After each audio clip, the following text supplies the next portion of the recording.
Bismillahirrahmanirrahim. Assalamualaikum warahmatullahi wabarakatuh. Nahmaduhu wa nusalli ala rasulil karim. Oke, kita jumpa lagi dengan bimbingan Olimpiade Matematika masih tentang number teori dengan pembahasan kongruensi. Karena begitu banyaknya materi kongruensi, maka saya bagi menjadi beberapa bagian. Salah satunya adalah kongruensi 1. Dalam kongruensi 1, mula-mula kita akan membahas tentang definisi daripada kongruensi itu atau modulo. Kemudian kita akan berikan sifat-sifat daripada kongruensi. Kemudian kita gunakan sifat-sifat kongruensi itu untuk menyelesaikan beberapa soal daripada Olimpiade Matematika. Oke, kita langsung saja kepada definisi kongruensi. Ini diberikan A, B, dan M adalah bilangan bulat, di mana M ini tidak boleh 0. Nah, dikatakan A itu kongruen dengan B modulo M atau B mod M jika A min B itu habis dibagi M. Atau ditulis seperti ini. Ini dibaca A kongruen B modulo M. A kongruen B mod M. Jadi, bisa juga dikatakan, kalau kalian menemukan bentuk seperti ini, A kongruen B modulo M, artinya apa? A min B habis dibagi M boleh. Atau jika A dibagi M bersisa B. Jika A dibagi M bersisa B. Ingat itu. Jadi kalau bentuk seperti ini bisa diartikan A min B habis dibagi M. Ya. Atau jika A dibagi M bersisa B. Sebagai contohnya adalah X kongruen 3 modul 7. Ini bisa diartikan adalah jika X dibagi 7 bersisa 3. Dan dapat ditulis dalam bentuk seperti ini.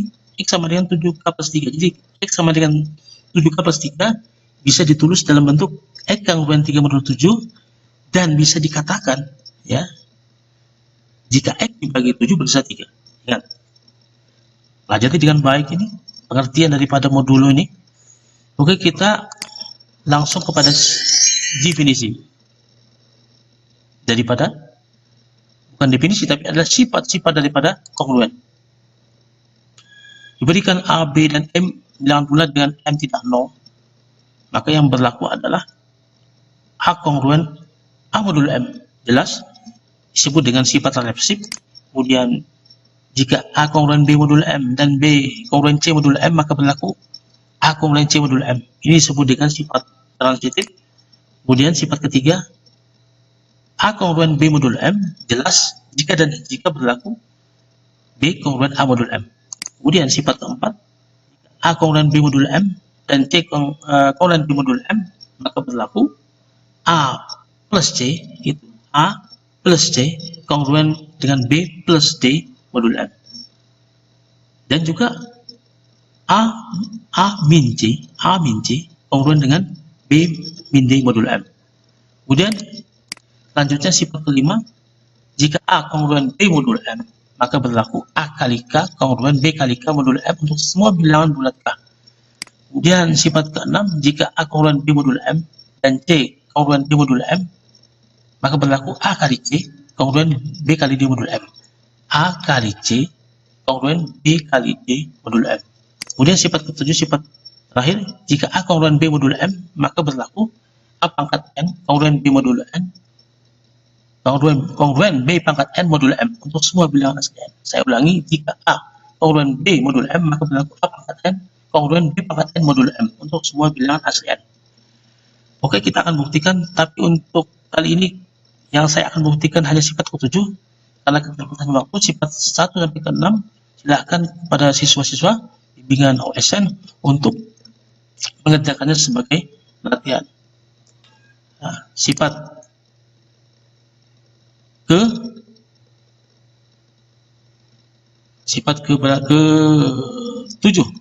Jadi kali ini kita akan gunakan induksi matematika. Ya, untuk sama dengan 1 jelas berlaku A kongruen B modulo M, karena itu yang diketahui. A kongruen B modulo M kan sudah diketahui. Maka untuk N sama dengan 1 jelas berlaku A kongruen B modulo M. Sekarang diasumsikan A pangkat K kongruen B pangkat K modulo M untuk suatu bilangan asli K. Kemudian A pangkat K plus 1 sama dengan A kali A pangkat K.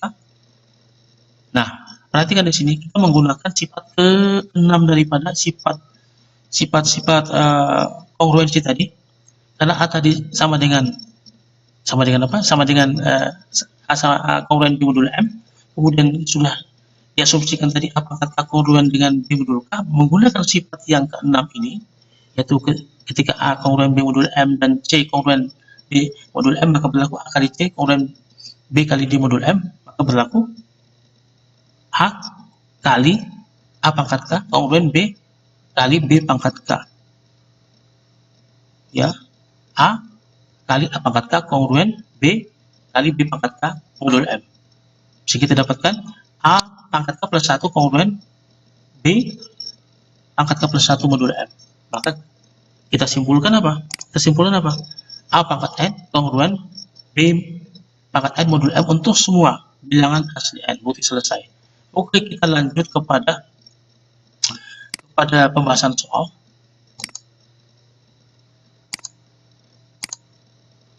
Soal ini adalah soal OSK aslinya tahun 2011. Soal ini sangat mudah dan soal ini saya taruh ke dalam soal latihan kongruensi di bahan Ajat Learning. Kalian bisa lihat, download latihan soal tentang kongruensi di bahan Ajat e-learning. Saya akan tunjukkan soal-soalnya. Ini adalah soal-soal 110 soal tentang kongruensi.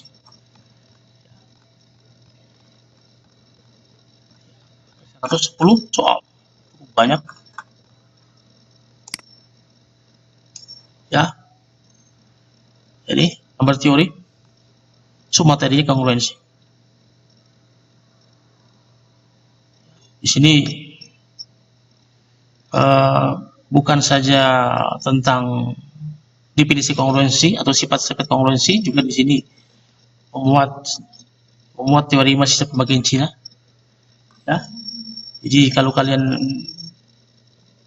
memahami konsep dan sifat-sifat kongruensi serta teori masih pembagian Cina, maka saya yakin kalian dengan mudah menyelesaikan 110 soal ini. Oke, kita lanjut kepada ingat soal yang kita bahas tadi adalah saya ambil dari soal nomor 1 dari latihan soal ini. Oke, kita lanjut kepada pembahasan soal.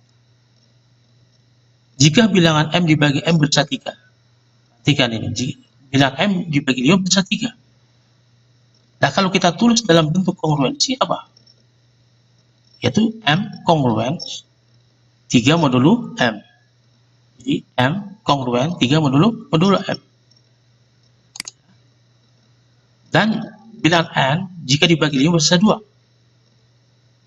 Jika ditulis dalam bentuk kongruensi, bagaimana? Coba kalian pikir. Ya, tentu saja N kongruen 2 modulo 5. Ya, jadi kita peroleh M kongruen 3 modulo 5 dan N kongruen 2 modulo 5. Selanjutnya, yang ditanya adalah sisa pembagian Mn oleh 5. Oleh 5. Menggunakan sifat yang mana ini? Saya beri waktu berpikir untuk beberapa saat. Menggunakan sifat yang ke-6 tentu saja. M dikali N kongruen dengan N modul 5. Nah, N modul 5 ini sama saja dengan 6 bagi 5 sisa 1. Jadi kongruen 1 modul 5. Atau boleh juga dikatakan kita jumlah begini caranya, ya, 0 kongruen min 5 modulo 5. Nah, menggunakan sifat yang sudah kita tulis tadi di atas, yaitu sifat keberapa itu? Itu sifat transitif, kalau tidak salah transitif. Sifat transitif atau sifat penjumlahannya. Ya, jadi jika A kongruen B modulo M, kemudian C kongruen D modulo M, maka berlaku A plus C kongruen B plus D modulo M. Maka kita buat lagi sebuah persamaan kongruensi, yaitu adalah 0 tentu saja adalah kongruen dengan min 5 modulo M. Lalu kita jumlahkan sehingga kita peroleh apa? 6 tambah min 5 1 modulo M. Tapi yang lebih mudahnya begini saja. Kalau misalnya saja 6 6 ini jelas lebih besar daripada 5. Maka kita kurangkan aja dengan 5. Atau kita kurangkan dengan lipatan 5 ini. Sehingga kita peroleh apa? 6 dikurang 5 adalah 1. Tapi kalau misalnya saja di sini adalah min 2 kongruen modulo 5, kita ingin ubah bentuk min 2 ini menjadi positif, kita tambah dengan 5 saja, sehingga 3 modulo 5. Itu seterusnya. Oke? Karena tadi Mn kongruen 1 modulo 5, maka apa yang kita dapat simpulkan? Mn kongruen 1 modulo 5. Definisinya tadi apa? Definisinya tadi jika Mn dibagi 5 bersih 1. Oke, jadi akibatnya sisa pembagian Mn oleh 5 adalah 1. Oke, kita menuju soal nomor 2. Ini soal SP saya tidak ingat kapan itu, ya, tahun berapa. Tapi yang jelas yang saya ingat adalah hitung 2 digit terakhir daripada 43 pangkat 43 pangkat 43. Bagaimana cara menyelesaikan ini? Jadi di sini adalah kalau kita ingin tulis dalam kongruensi, bagaimana caranya? Jadi hitung 2 digit terakhir daripada 43 pangkat 43 43. Digit terakhir. Digit terakhir itu adalah ratusan, ya kan? Sehingga kalau demikian, maka yang kita cari adalah 43 pangkat 43 pangkat 43 kongruen berapa modulo 100. Jadi kongruen berapa modulo 100. Nah, itu yang kita cari. Dan untuk memudahkan, perhatikan di sini. Perhatikan di sini. Untuk memudahkan, caranya bagaimana? Di 43, ya, kita harus cari dulu bentuk 43 pangkat berapa, ya, kongruen 1 modulo 100. Jadi 43 pangkat berapa, ya, kongruen 1 modulo kongruen 1, ya, modulo 100. Karena 1 ini memiliki keistimewaan. Kalau dikalikan dipangkatkan berapa saja, itu mesti adalah hasilnya 1. Maka kita gunakan sifat itu. Jadi 43 pangkat berapa, kongruen 1 modulo 100. Oke. Kita mulai dari 43 pangkat 2. 43 pangkat 2 itu adalah 1849, ya kan? Dibagi 100, sisanya 49.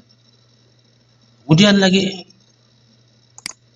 43 pangkat 4, artinya 49 pangkat 2. 49 pangkat 2, maka karena 50 min 1 pangkat 2, 20 min 1 pangkat 2, itu adalah 2500 min 100 plus 1. Jadi 2 suku yang pertama tadi, itu habis dibagi 100, ditambah suku terakhir yang 1, maka kita dapatkan 50 min 1 pangkat 2, kalau dibagi 100, bersih 1. Nah, oleh karena itu, kita sudah dapatkan tadi 43 pangkat 4 itu kongruen 1 modulo M. Oleh karena itu, pangkatnya tadi 43 pangkat 43 itu kita hitung, kita bagi 4, menghasilkan sisa berapa? Artinya 43 pangkat 43, ya, kongruen berapa modulo 4. Ya, jadi 43 pangkat 43 ini kita akan tulis dalam bentuk 4N plus sesuatu bilangan, ya. Oke, kita lanjutkan. Jadi 43 pangkat 43 itu jelas dengan memanipulasi tadi 43 tadi dalam bentuk 44 kurang 1. Perhatikan di sini, ya. Kita menggunakan di sini adalah modulo 4. Jelas 44 ini habis dibagi 4. Jadi kalau kita menggunakan binomial Newton, maka kita akan temukan semua 44 min 1 pangkat 43 ini kalau dijabarkan, kalau diekspansi, maka semua suku-sukunya itu habis dibagi 4, kecuali min 1 pangkat 43. Ya, 44 kan habis dibagi 4. Jadi semua sukunya itu habis dibagi 4 kalau begitu, kecuali min 1 pangkat 43. Oleh karena itu 44 min 1 pangkat 43 itu kongruen dengan min 1 pangkat 43, itu min 1 kongruen modulo 4. Jadi sekali lagi, ya, min 1 pangkat 43 itu kongruen dengan min 1 modulo 4. Oke. Kemudian kita bisa tulis ini min 1, ya, kongruen modulo 4 ini kita bisa tulis dengan, ya, seperti yang saya katakan tadi, Untuk mengubahnya menjadi bilangan positif, maka kita tambahkan saja kelipatan 4. Ya, kelipatan 4 yang positif. Itu 4 sendiri. Jadi 4 tambah min 1, jadi kongruen 3 modul 4. Jadi kita peroleh apa? 43 pangkat 43 itu kongruen 3 modul 4. Artinya apa? 43 pangkat 43. Kongruen 3 modul 4 sudah tadi di awal. Ya, ketika kita berbicara tentang definisi daripada kongruensi, jadi kalau kita menemukan 43 pangkat 43 kongruen 3 modul 4, artinya apa? 43 pangkat 43 sama dengan 4K plus 3. Oke, jadi di sini kita sudah dapat hasilnya 43 pangkat 43 itu tidak lain dari 4K plus 3. Sehingga 43 pangkat 43 pangkat 43 itu kita bisa tulis apa? Kita bisa tulis 43 pangkat 4K plus 3. Kita sudah ketahui tadi, kalau 43 pangkat 4 itu adalah kongruen dengan 1 modulo 100. Oke, kemudian 1 modulo 100 tadi, 1 tadi dipangkatkan dengan K. Dipangkatkan dengan K. Ya, 1 dipangkat K, ya tetap 1. Ya, 1 dikali dengan 43 pangkat 3. Jadi kongruen dengan 43 pangkat 3.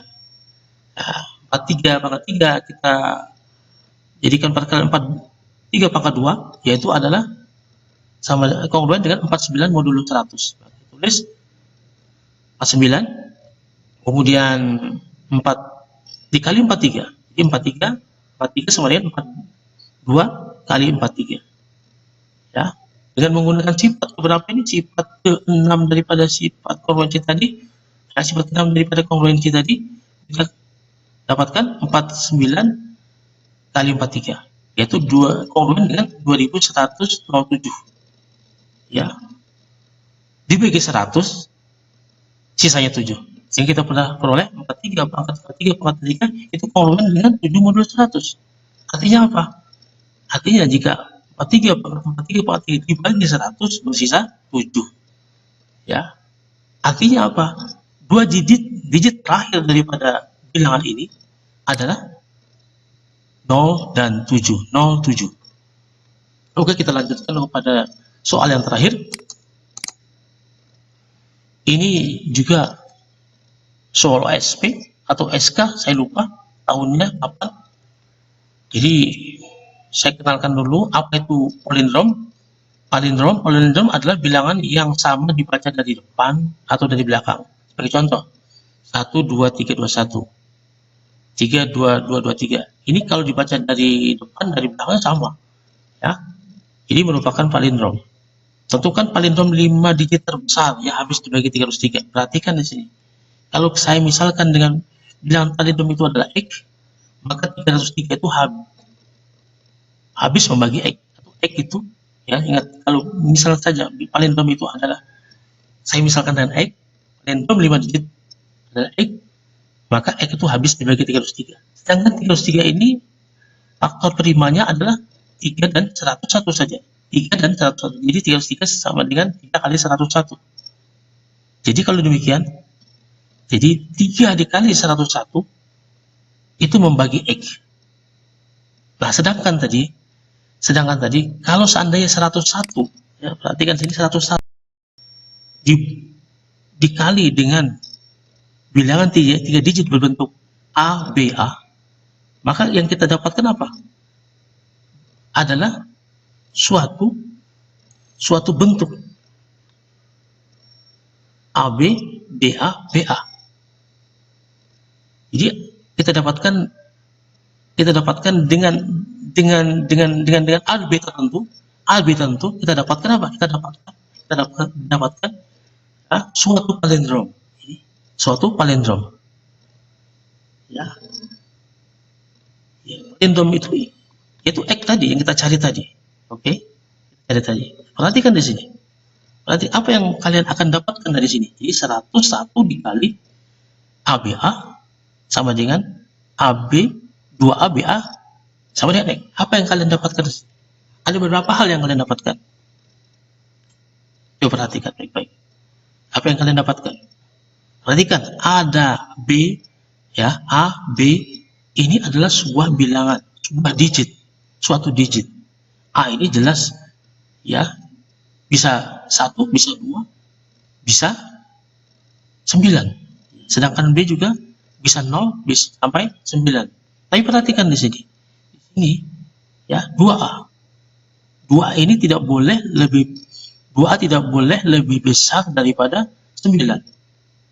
Ya, perhatikan di sini. Maka kita akan dapatkan apa dari sini? Ya, dapatkan apa? Oke, kemudian juga yang kedua adalah semakin besar AB-nya, maka semakin besar juga X-nya. Sehingga kita akan katakan kalau AB-nya maksimum sedemikian hingga, maka juga X maksimum. Jadi kalau kita mencari X yang maksimum atau bilangan palindrom 5 digit maksimum, maka kita akan perbesar A dan B-nya sedemikian rupa sehingga membentuk apa? Membentuk palindrom. Itu yang pertama. Yang kedua. Oke. Yang ketiga adalah perhatikan di sini. Ya, 101 kali 3 itu habis membagi X. Ya kan? Sedangkan X itu sama dengan apa? 101 kali A kali B kali A. Jadi oleh karena itu 101 kali 3 itu habis membagi 101 kali A BA. Apa yang kalian dapatkan? Oke, tentunya yang kalian dapatkan adalah sudah pasti. Yang pertama adalah ya, untuk mendapatkan X maksimum, maka kita perbesar X-nya sedemikian rupa sehingga membentuk sebuah palindrom. Yang kedua adalah apa? Yang kedua adalah tentunya ABA ini harus habis dibagi 3. Yang selanjutnya apa? 2A ini menghasilkan A berapa? Sehingga A-nya maksimum. Oke, sudah pasti. Karena A ini adalah bilangan 0 sampai 1 sampai 9 ya. 1 sampai 9 dan 2 ini harus bilangan satuan atau bilangan satu digit. Maka oleh karena itu A maksimum itu adalah tentunya adalah A maksimum sama dengan 4. Sehingga kita peroleh apa? 4B4.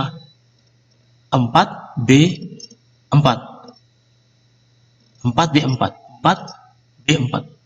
Oleh karena itu 4B4 ini harus habis dibagi 3. Sedangkan ya, ciri daripada suatu bilangan habis dibagi 3, jumlah digitnya adalah habis dibagi 3. Kalau begitu 8 plus B itu habis dibagi 3. Oke, 8 plus B harus habis dibagi 3. Kalau kita nyatakan dalam bentuk kongruensi, 8 plus B kongruen 0 modulo 3. Oke. Jadi A maksimum didapatkan adalah 4. Sehingga bentuk X-nya sekarang adalah 4B, 8, B4. Yang kedua apa? Yang kedua adalah tadi adalah ABA itu habis dibagi 3. Habis dibagi 3. Oleh karena itu, ya, karena tadi ciri-ciri bilangan habis dibagi 3 itu jumlah digitnya habis dibagi 3. Oleh karena itu A plus B plus A. Jadi 4 tambah B tambah 4, 8 plus B itu habis dibagi 3. Kalau dinyatakan dalam bentuk kongruensi, 8 plus B kongruen 0 modulo 3. Oke. Sehingga kita peroleh, jadi B kongruen min 8 modulo 3. Jadi dengan apa? Dengan menjumlahkan masing-masing ruas ya dengan min 8 modulo 3 dengan menggunakan sifat daripada kongruensi, kita dapatkan B kongruen min 8 modulo 3. Min 8 ini modulo 3 kalau dijadikan dalam bentuk bilangan positif, maka kita jumlahkan dengan kelipatan 3, yaitu 9. Jadi kita jumlahkan 9 tambah min 8, 1 modulo 3. Maka kita peroleh B kongruen 1 modulo 3. Dan B kongruen 1 modulo itu dapat ditulis B sama dengan 3 plus 1. Sehingga B maksimum di sini yang memenuhi adalah 7. Kalau hanya diganti 2, maka 7. Tapi kalau diganti dengan 3, 10. Jadi tidak memenuhi. Karena B ini adalah bilangan satu digit. Sehingga kita peroleh, maka X maksimumnya atau bilangan palindrom 5 digit maksimum adalah 47874. Demikian tadi kita telah membahas 3 soal tentang kongruensi. Kita telah belajar tentang apa itu kongruensi, kemudian sifat-sifat kongruensi, dan menggunakan sifat-sifat dan definisinya untuk menyelesaikan 3 soal Olimpiade Matematika, 1 soal dari OSK, 2 soal dari OSP. Silahkan kalian lanjutkan dengan latihan-latihan soal dari latihan soal kongruensi. Sukses. Assalamualaikum warahmatullahi wabarakatuh.